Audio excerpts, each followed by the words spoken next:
नेमके काय असावे या निवडणुकीमध्ये, मुद्दे कोणते असायला हवे होते असं तुम्हाला वाटतं? या निवडणुकीत सर्वात प्रथम महत्त्वाचा मुद्दा असणं हे गरजेचं होतं की अंबाजोगाई जिल्ह्याचा प्रश्न आहे, याच्याबद्दल काही आजपर्यंत बोललं गेलेलं नाही म्हणजे सत्ताधारी पक्षाकडून.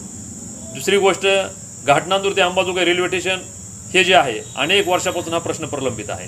तसंच बुटेनाथ तलाव जो प्रश्न आहे तो अनेक दिवसापासून प्रलंबित आहे. काळवटी धरणाची जी उंची आहे तो प्रश्न प्रलंबित आहे.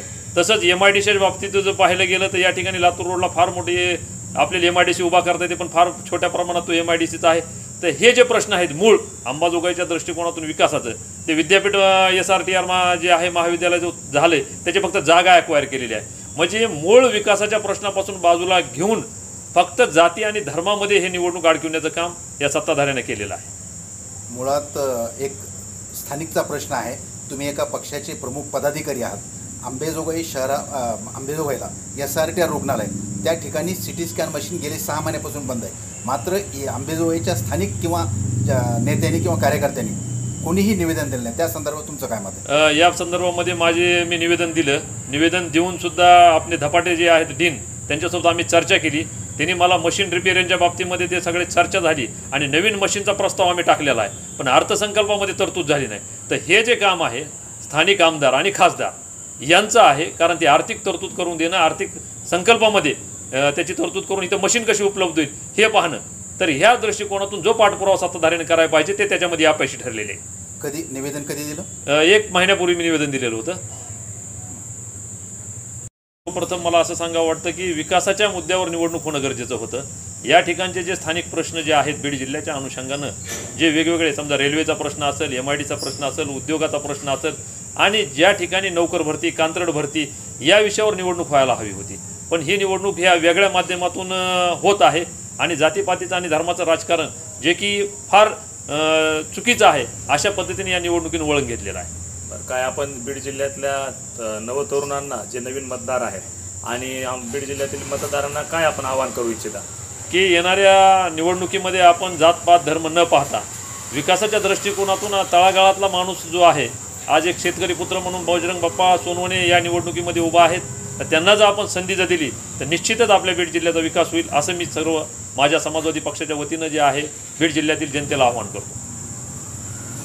या निवडणुकीमध्ये आम्ही जे पाहिलं, सत्ताधारी आणि सध्या बजरंग बाप्पा सोनवणे जे इंडिया आघाडी घटक पक्षाचे उमेदवार आहेत, या दोन्हीमध्ये आम्ही जर परिस्थिती पाहिली तर गल्ली ते दिल्लीपर्यंत सत्ता ही भारतीय जनता पार्टीची आहे. पण विकासाच्या दृष्टिकोनातून जर पाहिलं तर विकास बीड जिल्ह्यामध्ये ज्या पद्धतीने पाहिजे तो दिसत नाही.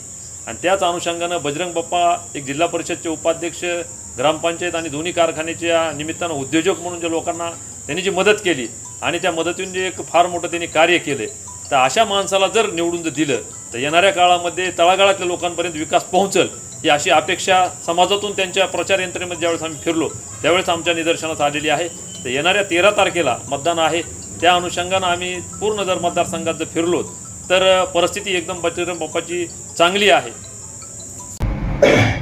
आता उद्याच्या 13 तारखेला होऊ घातलेल्या बीड लोकसभा मतदारसंघामध्ये बीड जिल्ह्याच्या अधिकृत उमेदवार भाजप पक्षाच्या पंकजाताई मुंडे, बीड जिल्ह्यातील जनता ही सुज्ञ आहे. माझ्या गावच्या आजूबाजूचे जे काही गाव आहेत आमच्या सर्कलमधले, त्या सर्व गावामध्ये विकासाची जी कामं आहेत ते पंकजाताई असतील, धनुभाऊ असतील यांच्याच माध्यमातून झालेली आहेत. त्यामुळे जनता सुज्ञ आहे आणि जनता भाजपच्याच पाठीशी राहील.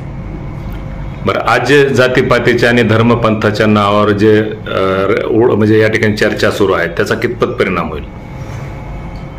जातीपातीचा परिणाम हा मला वाटत नाही एवढा, जेवढं वातावरण सोशल मीडियावर आहे तेवढं वातावरण प्रत्यक्ष मतदानातून काही परिणाम होईल असं मला नाही वाटत.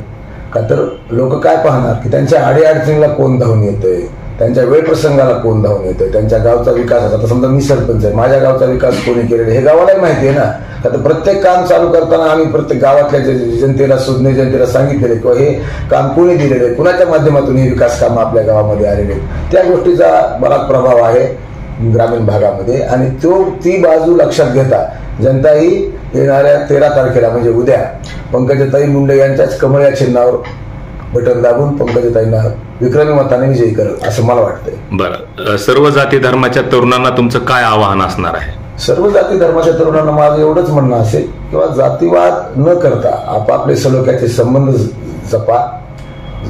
इलेक्शन कुठलीही निवडणूक हे महिना दीड महिन्यासाठी असते. संबंध गावगाड्यातले आपल्या आयुष्यातले हे जीवनभराचे असतात आणि जातीपातीचं राजकारण करून कधीच कोणी मोठा होत नाही. त्यामुळं जातीवादाला किंवा जाती रोषाला तुम्ही एकमेकांना विनाकारण सोशल मीडियाच्या माध्यमातून दोषणे देऊन स्वतःचे संबंध खराब करून घेऊ नका. आपल्या भविष्याचा विचार करा. कोण आपल्या भागाचा विकास करू शकतो, कोण आपल्या जिल्ह्याला जास्तीत जास्त केंद्रातला निधी आणू शकतो, या गोष्टीचा विचार करून उद्याच्या मतदानाला लोकांनी सामोरं जावं.